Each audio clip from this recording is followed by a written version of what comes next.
Good morning, everyone. Welcome to the Dominion Energy third quarter 2025 earnings conference call. At this time, each of your lines is in a listen-only mode. At the conclusion of today's presentation, we will open the floor for questions. Instructions will be given for the procedure to follow if you would like to ask a question at that time. I would now like to turn the call over to Mr. David McFarland, Vice President, Investor Relations and Treasurer. Please go ahead, sir. Good morning, and thank you for joining Dominion Energy's third quarter 2025 earnings call. Earnings materials, including today's prepared remarks, contain forward-looking statements and estimates that are subject to various risks and uncertainties. Please refer to our SEC filings, including our most recent annual report on Form 10-K and our quarterly reports on Form 10-Q, for a discussion of factors that may cause results to differ from management's estimates and expectations. This morning, we will discuss some measures of our company's performance that differ from those recognized by GAAP. Reconciliation of our non-GAAP measures to the most directly comparable GAAP financial measures, which we can calculate, are contained in the earnings release kit. I encourage you to visit our Investor Relations website to review webcast slides as well as the earnings release kit. Joining today's call are Bob Blue, Chair, President and Chief Executive Officer; Steven Ridge, Executive Vice President and Chief Financial Officer; and other members of senior management. I will now turn the call over to Steven. Thank you, David, and good morning, everyone. Since the conclusion of the business review last year, we've focused on three principal priorities. First, consistent achievement of our financial commitments. Second, continued on-time achievement of major construction milestones for the Coastal Virginia Offshore Wind Project. And third, constructive achievement of regulatory outcomes that demonstrate our ability to work cooperatively with regulators and stakeholders to deliver results that benefit both customers and shareholders. As we successfully execute against these priorities, we empower our employees to provide the reliable, affordable, and increasingly clean energy that powers our customers every day. And we position ourselves to deliver on the commitments we made to our investors at the conclusion of the business review. We believe that continued execution against these commitments will deliver compelling value for our shareholders. I'll address our financial results, and then Bob will address CVOW and regulatory progress.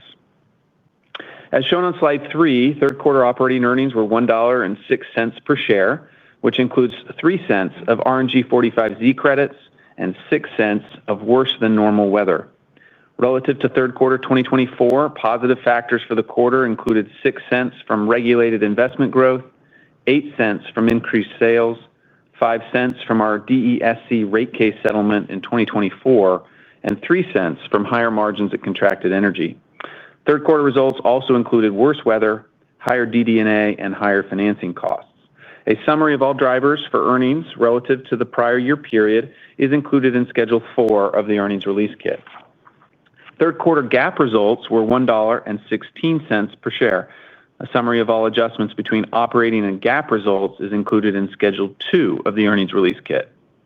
Turning now to guidance. With 9 months of 2025 financial results reported, we're narrowing our full-year guidance range to $3.33 to $3.48 per share, inclusive of RNG 45Z earnings, while preserving the original guidance midpoint of $3.40. On last quarter's call, I highlighted sales and weather as noteworthy tailwinds through 6 months of the year. Over the last 4 months, we've seen weather reverse, and through 10 months of the year now represents a small headwind of approximately $0.02. Continued strength from commercial and residential sales, combined with other initiatives, gives us confidence in our ability to deliver full-year results at or above the midpoint of our guidance, assuming normal weather for the last 2 months of the year. We've provided year-over-year drivers for the fourth quarter in the appendix of today's materials for your reference. Finally, we are reaffirming all other existing financial guidance. Turning to slide 4. We've completed our 2025 financing plan and, as mentioned on prior calls, taken steps to further de-risk future ATM equity.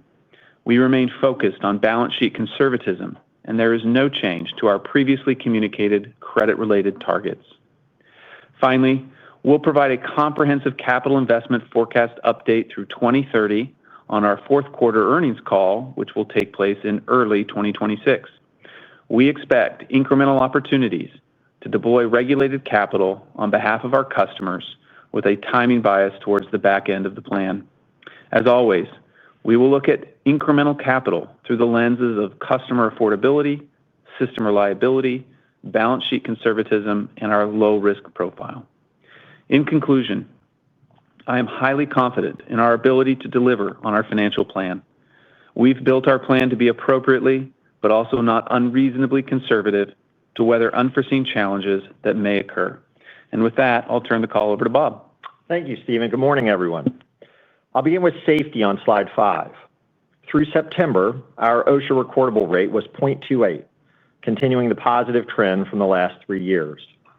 Continuing to reduce workplace injuries is one way we can honor the memory of our colleague, Ryan Barwick, who we lost in an accident earlier this year. We must continue to focus relentlessly on improving our safety performance. Now I'll turn to updates around the execution of our growth plan. I'll start with the Coastal Virginia Offshore Wind Project. Slide 6 highlights what makes CVOW such an important and unique generation resource. The project is now 2/3 complete and just a few months away from delivering much-needed electricity to our customers. Slide 7 shows our major equipment progress. We successfully completed 100% of monopile installation 1 month prior to the conclusion of the piling season. I'm very pleased with this tremendous milestone for the project. We've installed 63 transition pieces to date, with all 176 transition pieces now fabricated. Turbine fabrication remains on schedule.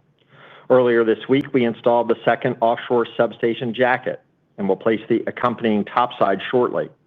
The third and final offshore substation is nearly complete and will be installed in the first quarter of next year.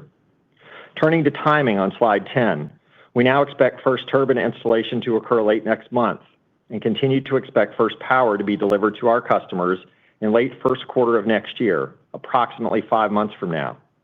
As a reminder, we'll be energizing strings of turbines throughout 2026. No change to our current expectation of project completion by the end of 2026.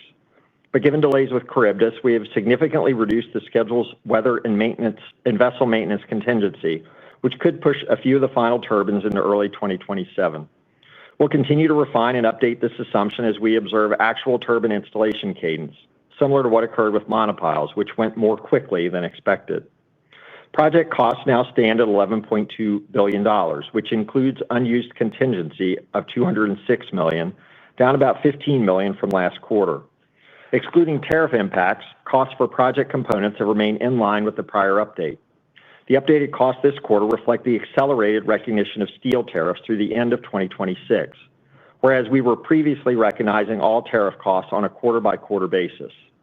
Through September, the project has invested approximately $8.2 billion. The remaining project costs attributable to Dominion are expected to be approximately $1.5 billion. On slide 11, we've continued to provide an update to our potential tariff exposure across discrete tariff categories and illustrative durations.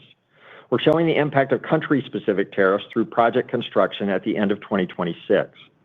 Please note that changes to tariff policy could impact these estimates. Unfixed costs include project management costs, fuel for vessels, and changes to tariffs and network upgrades, if any. Estimated network upgrade costs assigned by PJM to CVOW in the most recent decision point came down modestly. We expect this inaugural process to conclude by year-end and do not expect a material change to network upgrade costs.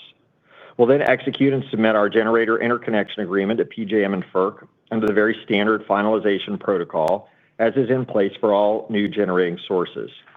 We expect the process to conclude in March, which will be the final step to first power. As a result of this project cost increase, we recorded a modest charge this quarter, about $50 million after tax included on Schedule 2, for costs not expected to be recovered from customers in accordance with the cost-sharing settlement with Virginia regulators and our 50% cost-sharing partnership agreement with Stonepeak. These cost and risk-sharing arrangements continue to work as intended to protect customers and shareholders. Further on costs, we'll file both our quarterly status report and our 2026 CVOW rider filing with the State Corporation Commission today. As shown on slide 12, the project's LCOE has been updated to $84, up from last quarter, driven primarily by lower forecasted REC prices. Keep in mind that REC sales are credited against the levelized cost of energy as value delivered to customers, and the value of RECs will change year to year based on market dynamics at the time. However, Importantly, the LCOE compares favorably to other generation resources and is well below the statutory amount. It's also in line with the LCOE range provided at the time of the original filing in November 2021. The project is now forecasted to represent an average residential customer monthly bill credit of 63 cents over the life of the project. Under the rider proposal filed today, we're forecasting a revenue requirement for the 2026 rate year, which begins in September 26, of $665 million. This customer beneficial real-time cash recovery provides important financial support for this regulated investment during construction. If approved, the rider proposal filed today would result in residential customers seeing a decline in their monthly bill in September as the project begins to generate electricity in early 2026. Progress on CVOW continues to go very well, and there's every reason for our customers and policymakers to be excited by the timely delivery of much-needed low-cost electricity from this critical generating resource. Let me pivot to discuss Charybdis, our American-made Jones Act-compliant wind turbine installation vessel, which has been a challenge. I'm extremely disappointed that Charybdis has again not met expectations. I recognize the importance of executing consistently against any commitment, and we failed to deliver regarding Charybdis. We built Charybdis to de-risk our installation process. We continue to believe that it will represent a strategic advantage, providing enhanced schedule certainty, which ultimately translates into cost certainty. The vessel successfully completed sea trials, received sign-offs, and arrived in Portsmouth, Virginia in September. Upon arrival, Siemens Gamesa successfully completed all necessary modifications for turbine handling and installation. Simultaneously, punch list items were identified that require remediation prior to the vessel being cleared to begin turbine loadout and installation. While all major systems are operating well, there are a variety of quality assurance level items that require addressing, and those tasks are currently underway to ensure that the vessel can commence work as quickly as it is safely able to do so. It's become clear that while the ship's design and construction methods are consistent with global best practices, we didn't properly account in our timing estimate for the risk inherent in being the first Jones Act-compliant wind turbine installation vessel to be built and regulated in the United States. The vessel is expected to be cleared to load and install turbines in November. As a reminder, unlike monopile installations, there are no time of year or time of day restrictions on installing turbines. Finally, any modest delay beyond November won't impact first power timing in late first quarter of 2026. One final note on Charybdis. Project costs continue to be approximately $715 million. Moving now to data centers on slide 14, we continue to see robust demand from data centers. We now have approximately 47 gigawatts in various stages of contracting as of September 2025, which compares to around 40 gigawatts as of December 2024, an increase of 7 gigawatts or 17%. As a reminder, these contracts are broken into substation engineering letters of authorization, construction letters of authorization, and electrical service agreements. As customers move from the first to the last, the cost commitment and obligation by the customer increase. We're currently studying over 28 gigawatts of data center demand within the substation engineering letters of authorization stage, which means the customer has requested the company to begin the necessary engineering review for new infrastructure required for service. This compares to approximately 26 gigawatts as of December 2024 and represents a roughly 7% increase. There are also now about 9 gigawatts of data center demand that have executed construction letters of authorization, which are contracts that enable construction of the required distribution and substation electric infrastructure to begin. This compares to just over 5 gigawatts in December 2024 and represents an approximately 73% increase. Should a customer in this stage elect to discontinue a project, they're obligated to reimburse the company for its investment to date. Finally, we now have nearly 10 gigawatts in electric service agreements, or ESA, representing contracts for electric service between Dominion Energy and a customer. This has increased by nearly a gigawatt, or 12%, since December 2024 as well. By signing an ESA, the customer is committing to consume a certain level of electricity annually, often with ramp schedules where the contracted usage grows over time. We welcome these customers to our system and recognize the vital contribution data centers make to national, state, and community success.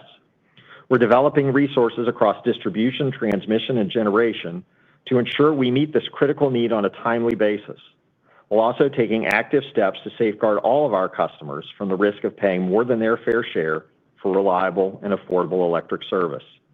Data center demand should and can be a win-win for our state, our customers, and our company.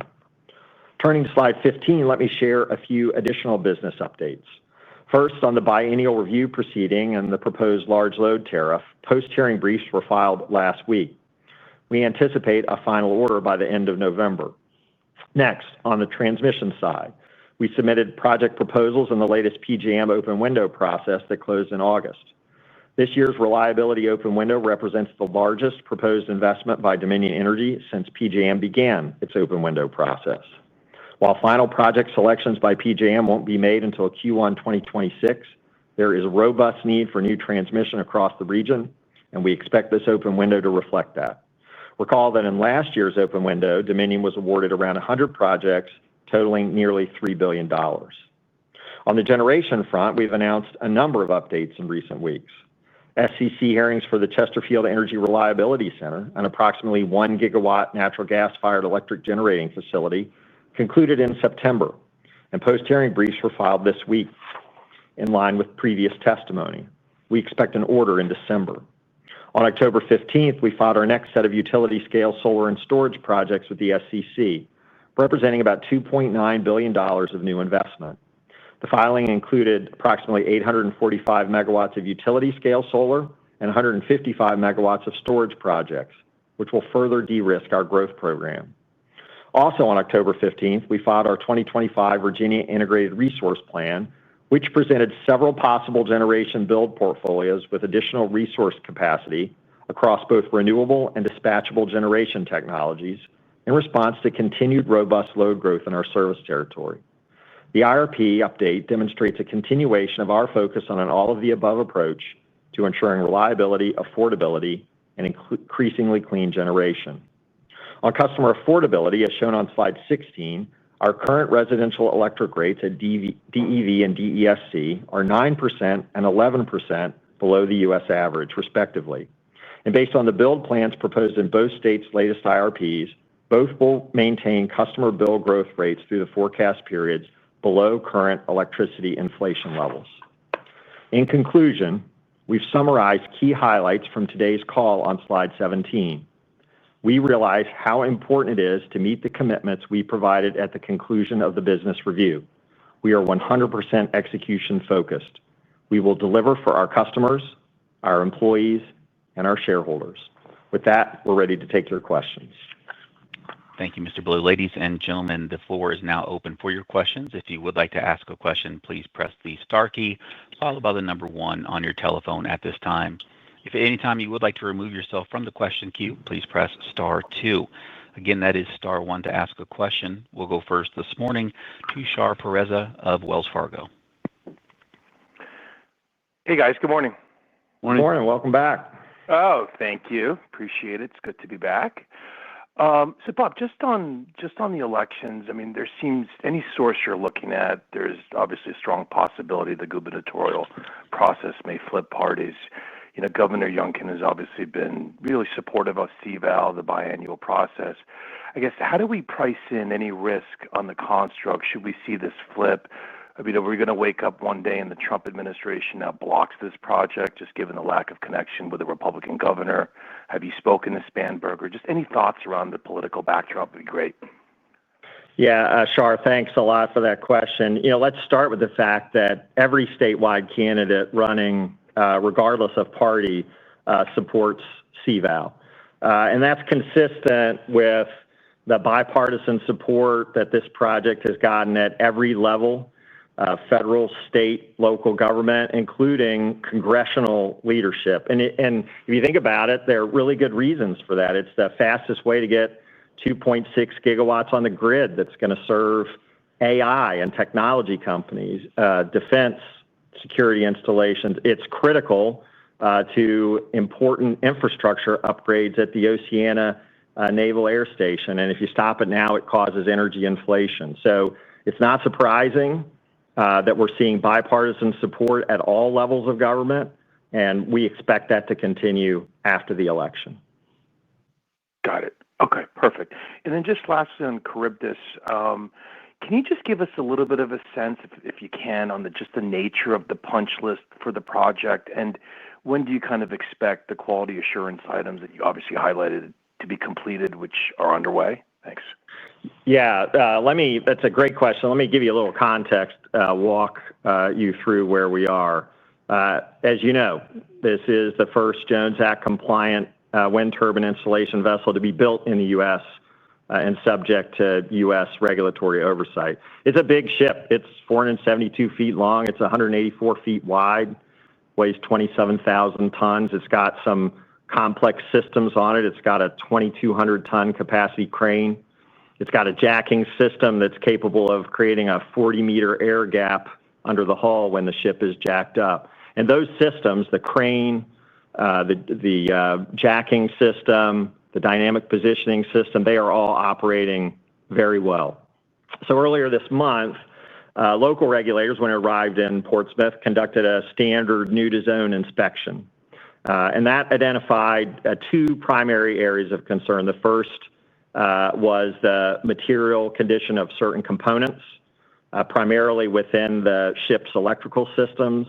And then second, the need for documentation that confirmed that the systems we built, as built, met U.S. approved codes and standards. So that created this punch list of about 200 items that have to be addressed before we can begin loading turbines. So let me talk a little bit about what we're doing. The ship's divided into 63 zones. Our crews, including qualified marine electricians, are doing detailed surveys, and they're either documenting or immediately mitigating discrepancies. So to date, we've done over 4,000 inspections across 69 electrical systems, including 1,400 cable inspections. We've got 200 people working around the clock. Of that original 200 punch list items, we've closed out about 120. So it's important to know not all those items are created equal. Some punch list items are a little more complex and will take longer to resolve, but the progress has been really good. And so based on the pace of work, the commitment of the team we've got there, highly confident that we'll work our way through all the punch list items and be ready to start operating in November.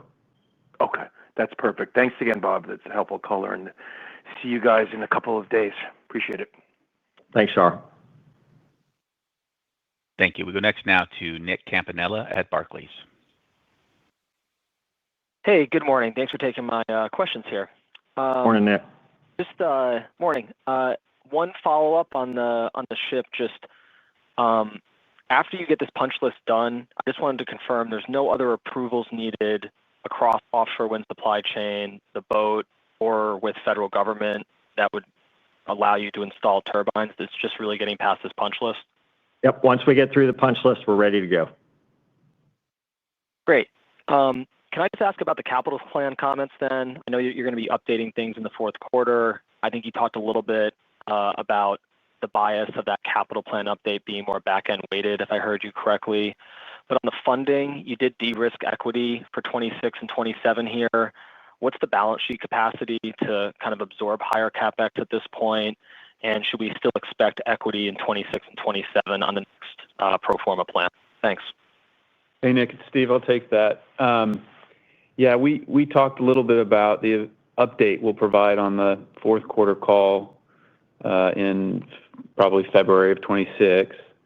And I fully expect at that time we're going to see upward revisions to our capital plan across distribution, transmission, and generation that effectively reflect what we filed in the IRP, which is some significant increases in the amount of generation. One example is the South Carolina CCGT that we're now authorized and seeking approval to build with our partner Santee Cooper. None of that capital, for instance, was included in the most recent capital update. And we've identified opportunity for additional generation in Virginia, and much of that's not been included. So we've talked about transmission and the opportunity with the PJM open window. So we're in a fortunate position to have a lot of really high quality opportunities to deploy regulated capital to the benefit of our customers. which will provide sort of a full update early next year. With regard to our balance sheet, I'm really pleased with where our balance sheet is. When we came out of the business review, we talked about being at 15% FFO to debt starting in 2025. That's still where we're tracking. That's about a 100 basis point cushion relative to our downgrade threshold at Moody's, 200 basis points at S&P. We mentioned at the time Moody's is going to be slightly lower than that 15%, just given the methodology they deploy relative to sort of our more simplified metric for FFO to debt. But we're in a very good position, and we've taken steps, as you noted, to do a lot of de-risking for our planned ATM. When we update the capital plan come early next year, we'll at the same time give you an updated perspective on our financing needs.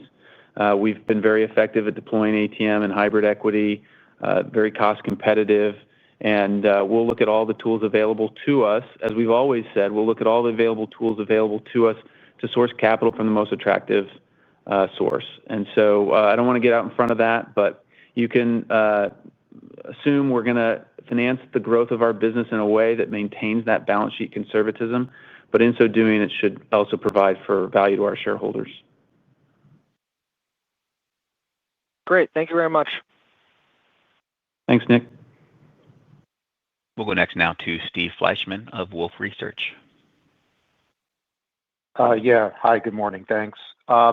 Just one other question on the Charybdis. Just want to confirm there's nothing related to the government shutdown or any political stuff that's affecting the timing. It's just this punch list.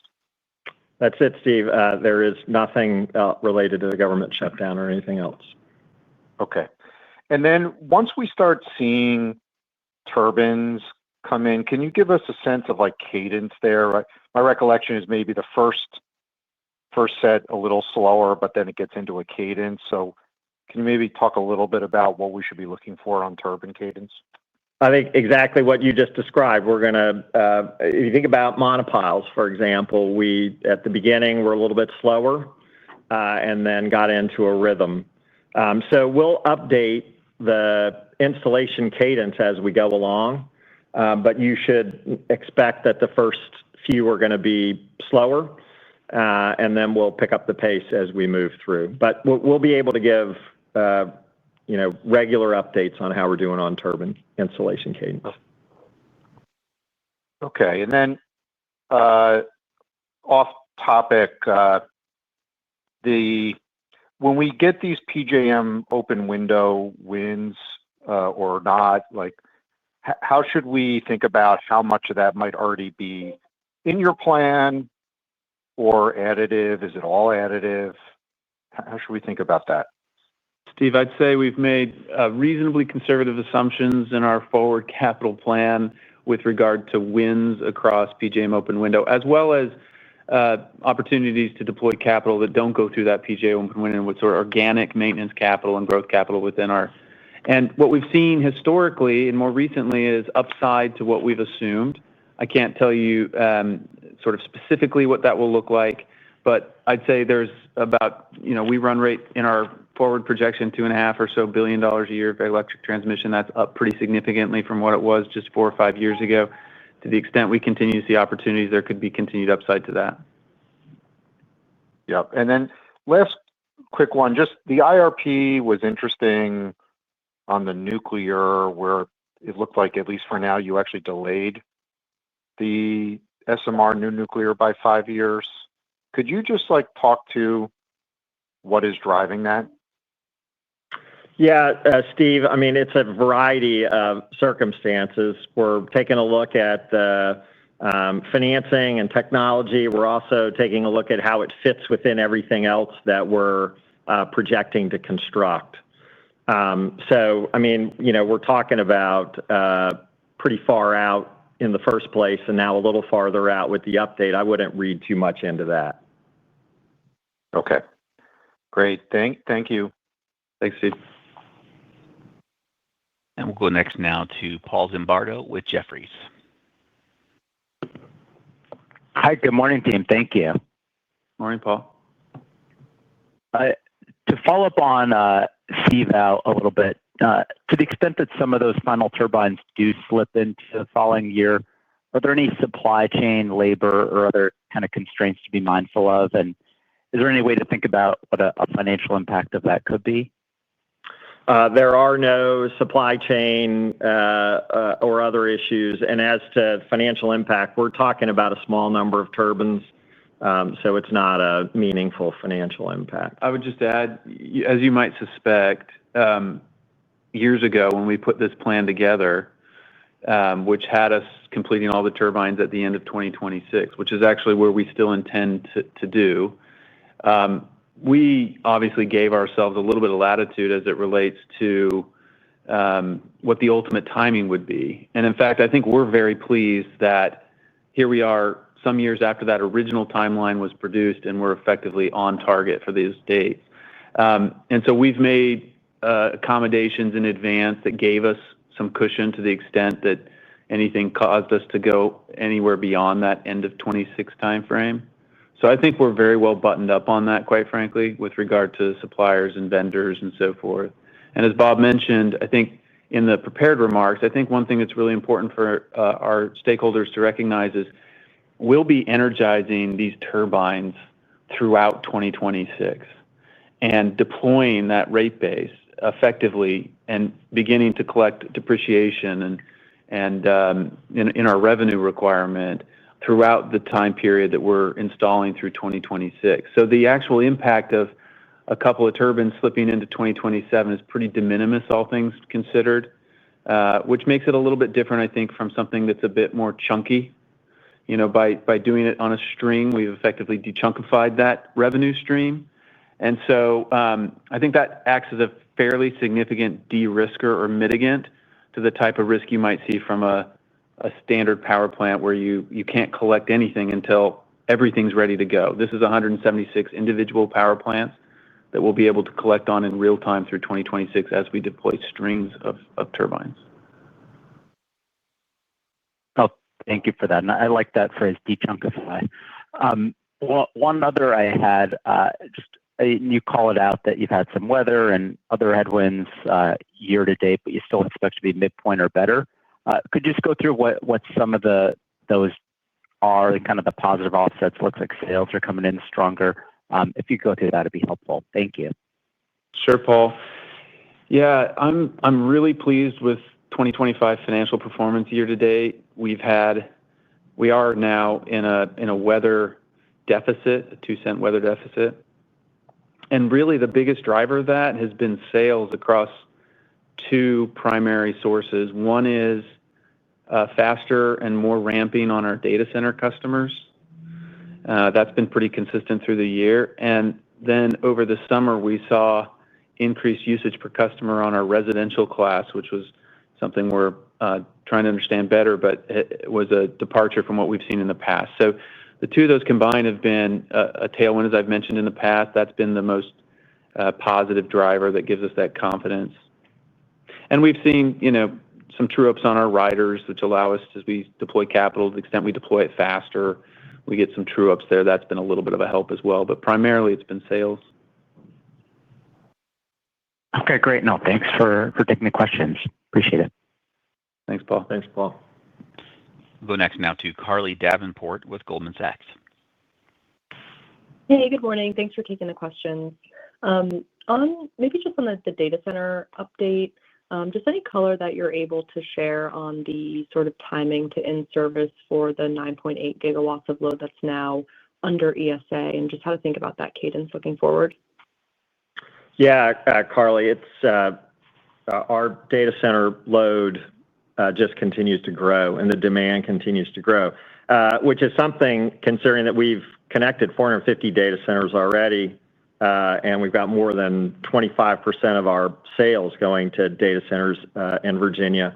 So we're not seeing any decrease. We're actually seeing the opposite. And that's, the whole PJM DOM zone is seeing quite a bit of new capacity requests. And, they continue to choose us because we've got really good fundamentals. We've got great connectivity to global fiber networks. We've got a very business-friendly environment in Virginia. We've got the largest data center workforce in the U.S. and then we've got reliable and affordable electricity thanks to us. So we've gotten 370 delivery point requests since 2020, which is over 58 gigawatts of capacity, 17 gigawatts of that just in 2025. That's across our service territory and also the co-ops that we serve from a transmission point of view. So we've now communicated firm dates for over 100 delivery point requests, which represents over 25 gigawatts of capacity in the DOM zone. And those energization dates stretch through 2031. So sort of match up with everything that we've been saying already.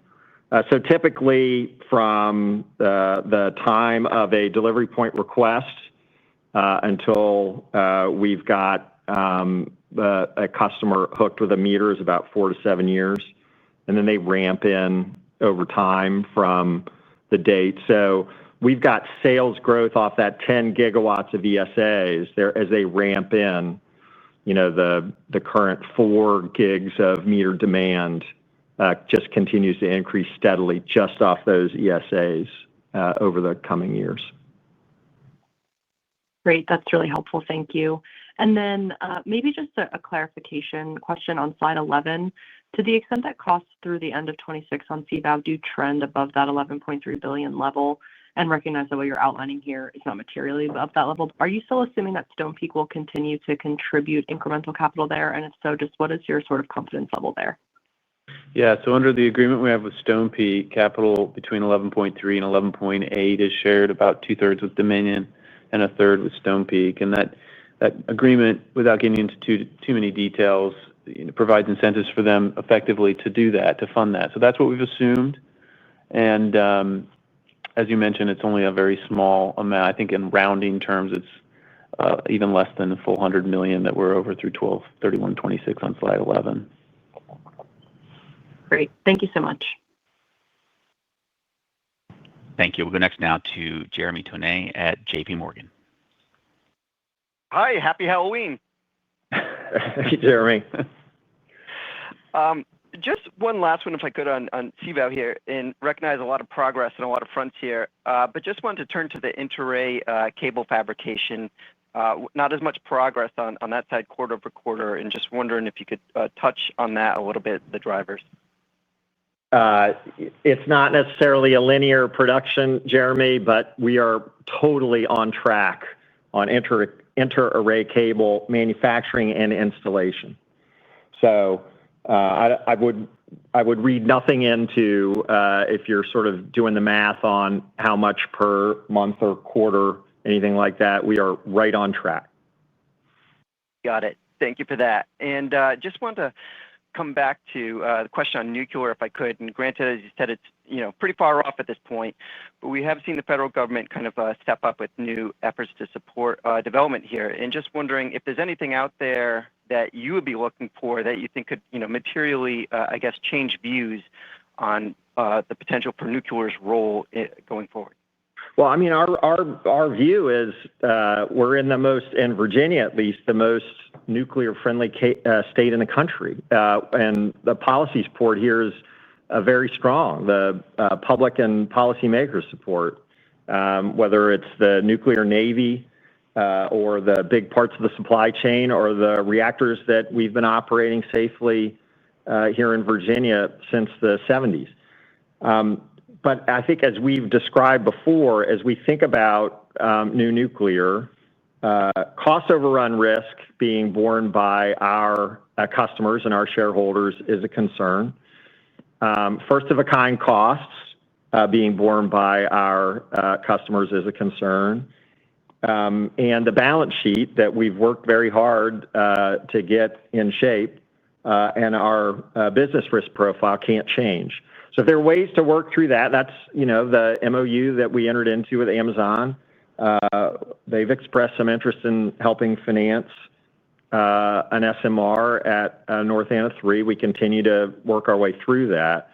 But fundamentally, as we think about new nuclear, which could be very beneficial for the state, we need to think about first-of-a-kind cost overrun risk, and our business risk profile. Got it. So it sounds like backstops on catastrophic risk and just cost overrun risk would be the key things to pull forward, I guess, the timeline at this point? They would be incredibly valuable, yes. Got it. That's very helpful. Thanks. The last one, if I could, and as we think about data center development here, and clearly this has been a focus for you guys well ahead of others here, but equipment availability as it stands right now, transformers, transmission equipment, everything for CCGT. Just wondering how long the queues at this point, and how do you think about, I guess, lining that up with more data centers, just given how timelines are on both sides at this point for demand? Well, if you think about the sort of timeline on components for generation, our IRP that we just filed with the dates that we've got for new gen line up with what we expect on timelines for the supply chain.